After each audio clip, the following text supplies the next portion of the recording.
Do you like cards that are mantle worthy, that are beautiful to display? But let me tell you, today's easel cards are gonna knock your socks off.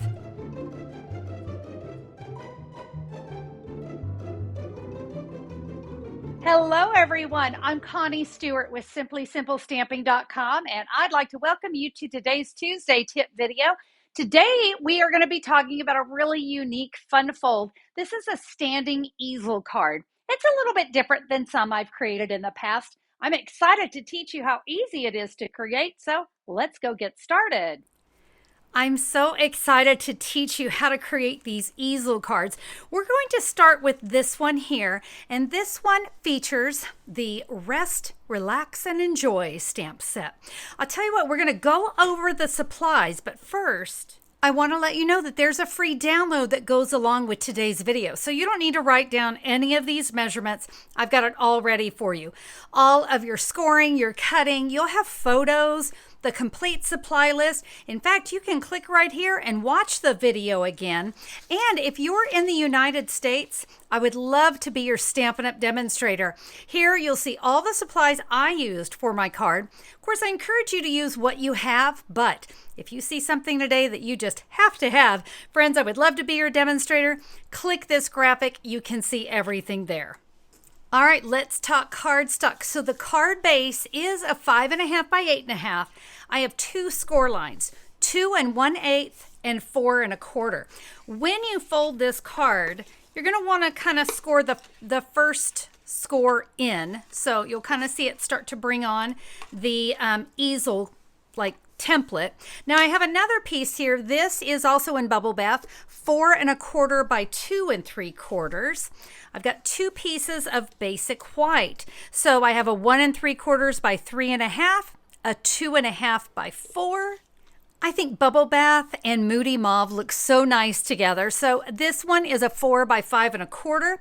I've got a little strip here. This is for the front. That is a 3/4 by 3. And then my last piece is a 2 by 3 1/4. We just need a couple more things. I wanted to bring in the Wildly Flowering Designer Series paper just to kind of give it a little something. 2 1/8 by 5 1/2. And then just a little tiny strip of gold foil. Now, what I love about the gold foil is it doesn't take a lot to pack a huge wow. This is a little strip. You want it to be about 1/8 of an inch. Really, you only need 6 inches, enough to kind of come across your card. Mine's a little bit longer, but don't worry about that. About 6 inches, and you're ready to go. Let's start with the stamping. I'm going to be using a Memento Tuxedo Black ink pad and the Moody Mauve ink pad. We'll also be using some Stampin' Blends in Smoky Slate and Bubble Bath. All right, so we are going to begin with that Memento Black ink pad, and let's stamp our lovely bottle. In this first stamping, this is on the 1 3/4 inch. Now there's also a little dispenser for our bottle. We'll stamp that, and that will go right on top. We're going to do a little coloring, and I've got a tip for you. I'm going to take a Post-it note and put it right across the top of the bottle because, you know, I don't necessarily want it to be full. So that's going to give me a kind of that nice harsh edge that I need when something like this would be in the bottle.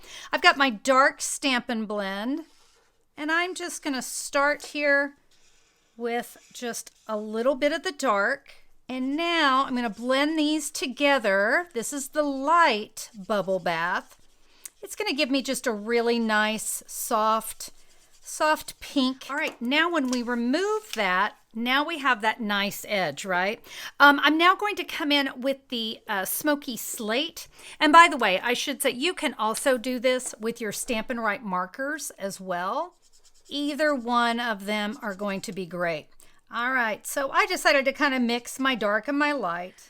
I'm now going to bring in my Moody Mauve, and let's add this little branch image. And I want that to just kind of be laying there in the bottom of the jar. Now, while I've got this out, I'm going to go ahead and bring in my card base, and I want that 2 1/8 inch fold right here. And I'm going to stamp this leaf image one time, and then I'm going to kind of rotate it and stamp again. Now I'm going to kind of stamp down a little bit, rotate, and one more, and rotate. Can you see how I kind of have that nice little soft look going through there? I'm going to repeat that same thing here on the bottom of the 2.5 by 4. So we'll put that down there. And now, I'll tell you what, we're going to go ahead and bring in the Memento Black again. And we've got one more sentiment for the inside, and that is to say, treat yourself. And now on that little strip of Moody Mauve, rest, relax, and enjoy. All right, let's start creating our cards. So I'm going to take my Wildly Flowering Designer Series paper, and that is going to adhere right up here at the top of my card. Let's now add the piece of silver foil. I'm going to use multi-purpose glue, and for this one, I'm going to adhere it right on top of that Designer Series paper. So a very, very thin strip of multi-purpose glue. You can also use your fine tip glue here. That is a great one. This is why I wanted the foil to be a little bit longer than my card. Just find it a little bit easier to work with. All right, we're going to add that, and now we can simply come in and snip the ends of that off. That beautiful jar that we created, we'll add that to our Moody Mauve. We're ready to add this to our card, and I want you to notice we're only putting adhesive down at the bottom of this. In fact, I've got a great tip. So we know we need it here, right? If I flip it over, that allows me to see exactly where I can go ahead and center it up, and I can see exactly where I need my adhesive. It's a great little trick. You can see I don't have any adhesive showing there. All right, now for our sentiment, let's use some Stampin' Dimensionals, and we're going to come over on that jar just a little bit. Let's go ahead and work on the inside. All right, I'm going to adhere the Moody Mauve, that would be that 4 by 5 1/4 there to the inside, and I've adhered the Treat Yourself onto the bubble bath. We definitely need Stampin' Dimensionals so this can create that easel look. I definitely recommend that you put at least 3 along each end. Again, because the card itself is going to be resting on it, the top of that card, or I should say the bottom of the card, will be resting on that. And when you adhere this, normally you'd want to go right in the center, right? Well, actually, for an easel card, we need to bring that down just a little bit. So we're going to bring that down, and you can see our easel's going to work great. I want to add a little ribbon knot or a little ribbon bow here. And I thought the silver and white ribbon was so pretty. Again, with the jar, with that smoky slate. I'm pressing this onto a mini glue dot. That really makes it awfully easy to add a bow. And friends, that is how we create a beautiful standing easel card. I hope that you like that one. You ready to see another? Don't forget about that free download that I have for you that goes along with today's video. You'll find that at simplysimplestamping.com, or if you look down in the YouTube description, I've got a direct link. For this card, we're going to use the sketched butterflies, and we're going to let that butterfly actually be what's going to be our easel. I got a lot of tips for this one because we're going to do things a little bit different on this card. The measurements for the card are exactly the same, only this time we're going to use Petunia Pops. So remember, we had that 5.5 by 8.5 scored at 2 1/8 and 4 1/4. I've got several pieces of basic black, so I have 2 pieces that are 4 by 5 1/4. Once again, I have that 1/8 inch strip, again, as long as it's at least 6 inches. I also have a 1 3/4 inch circle. My basic white, that is 3 3/4 by 5, and another 1 3/4 inch circle. The Full of Life Designer Series paper, I thought this particular sheet was going to be beautiful because I wanted my butterflies. Do you see how they have some really great ombre going on? And so this paper was perfect for that. I'm going to teach you a little cutting with it. The last thing, and this is kind of a little bit different, this is a piece of adhesive sheet, and it is 3 3/4 by 5. The reason we're going to do that, in fact, let's go ahead. I'm going to go ahead and show you. I'm going to take my adhesive sheet and I'm going to just peel off part of it. The reason I like to do it that way is now I can lay this right here onto that black. So I'll get that started now when I begin to pull the next piece. Again, this is just the backing. You can see how I can make sure that that stays right where I want it. Just be sure you're peeling off this backing very slowly. There we go. Now that we have that on, we're going to do a little cutting here on our designer series paper. And I want to use the pink area on my card, and we want to cut this down to 2 1/8 inch, and we're going to cut this down now to 5 1/2 inches. I'll set this aside because that's what I'm going to use on my card. Now, what's remaining, I'm going to go ahead and cut it down to 5 1/2 just to make things easy for me to work with. And we're going to add that to this adhesive backing on my basic black cardstock. It's going to make our butterflies, really nice and thick and sturdy, I should say, because, designer series paper is on the thinner side, and I want to make sure that my butterflies aren't weak. We want them to have that nice backing. All right, so now it's time to do a little stamping on this designer series paper. I'm going to lay my butterflies out.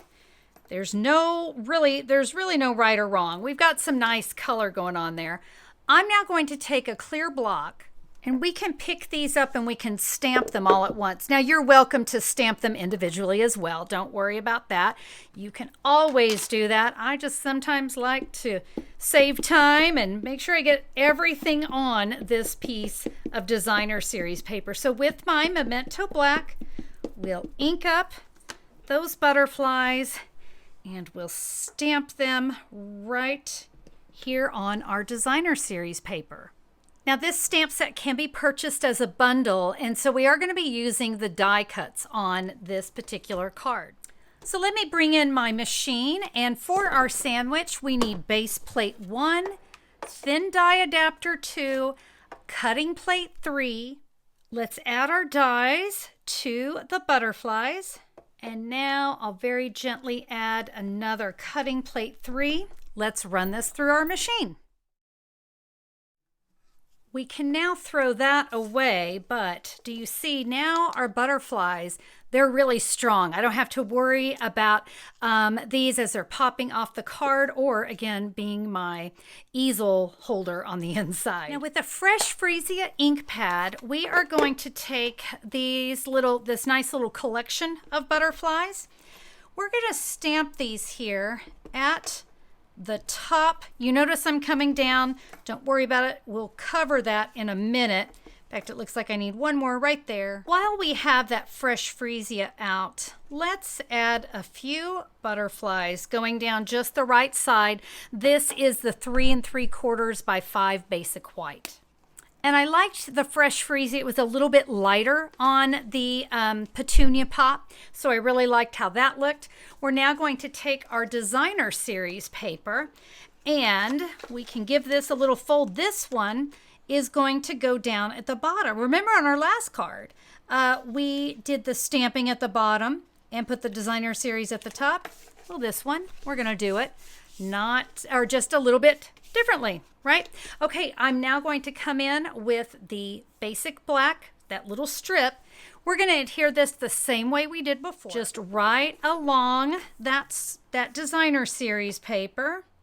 We'll snip off the ends. Before I adhere the butterflies, I'm actually going to go ahead and add the ribbon, just because I don't want to be fighting those butterflies as I'm trying to add the ribbon. This is the black and vanilla large check, and so I'm just going to do a little square knot right up here on the left side. I almost forgot to stamp my sentiment, so let me go ahead and do that. I've got this thinking of you, and I'm going to kind of stamp this down towards the bottom left of the circle because I'm going to have a butterfly right there. I do have a little bit more stamping, but I kind of have to wait until my card gets put together. So let's do that now. All right, so we're going to start with our large butterfly. Remember, this is an easel card, so this is going to lift off. That's why we needed that little extra bit of the basic black cardstock behind this to give it some strength. So you can see you only want adhesive down here. So I'm going to kind of use the body of my butterfly as a guide, that I only want adhesive here. And I will add my butterfly. No adhesive on that side, so that looks good. I'm going to take my circle with my thinking of you and that basic black. You know how we had that little basic black? And it's just gonna kind of give it a nice little pop. I'll add that to my card. And now our remaining butterfly, you see, is going to go right there. So we really just need a little bit. In fact, I think I'm gonna bring in my multi-purpose glue because I really don't need a lot. So that butterfly can go right there. And you see, we get some amazing flight, don't we? All right, let's work on the inside of the card. I have gone ahead, I've adhered my remaining 4 by 5 1/4 basic black to the inside of my card. And then on top of that, we've got our stamped butterflies. Okay, remember this one. This is for the easel. Let's add Stampin' Dimensionals again. And when you add those, let's get as close to the edge of the wings as we can. Now, before I adhere this down, I kind of want to get an idea of where I want it. I want to see what my easel is going to look like. So I think that's good. I just kind of like that visual. You know what? I think I want one more there in the middle just to make sure everything's good. So we're going to bring our easel down. We can add our butterfly, and now we can stamp our final sentiment. I really like to hold this off until the end because I want you to see there's my sentiment and there's my easel. I want my sentiment. I wouldn't want part of that to be covered. So we will have our easel open, and in our memento black, we'll add, oh, I smeared. Oh my goodness, I can't believe it. Well, you know what? We can fix that. It happens, right? I've just got a little piece of cardstock here. I'm going to restamp my sentiment. Hey, that looks better. And I think I'm actually going to go ahead and adhere mine onto a little mat of some petunia. You know, things like this, they happen to all of us as stampers. And you know what? I think I'm going to go ahead and add Stampin' Dimensionals to that. It's going to give me a little bit of extra strength here to my easel. I love it when we have these mistakes that turn into very happy accidents. So I'm going to line that up right there with my butterfly. Look, I think that looks even better, don't you? Yep, and there is my standing easel. All right, friends, that is such a beautiful card. I love how we were able to use the designer series paper and just cut it in a very unique way. I hope that you were inspired by the easel cards today and that you're going to give these a try. Such fun and beautiful cards. Get creative with what you have and how you would like to create your very own easel card. Thank you all so much for joining me today, and I hope that you liked the cards. If you did, I would love a thumbs up on YouTube. Thank you so much for that. And hey, if you have not subscribed, why not go over to YouTube, click the subscribe button, and ring that little bell. YouTube will let you know whenever I'm back with a new video, and we'd love to have you join. Thank you again, everybody. Have a fantastic day, and we'll see you next time. Bye-bye.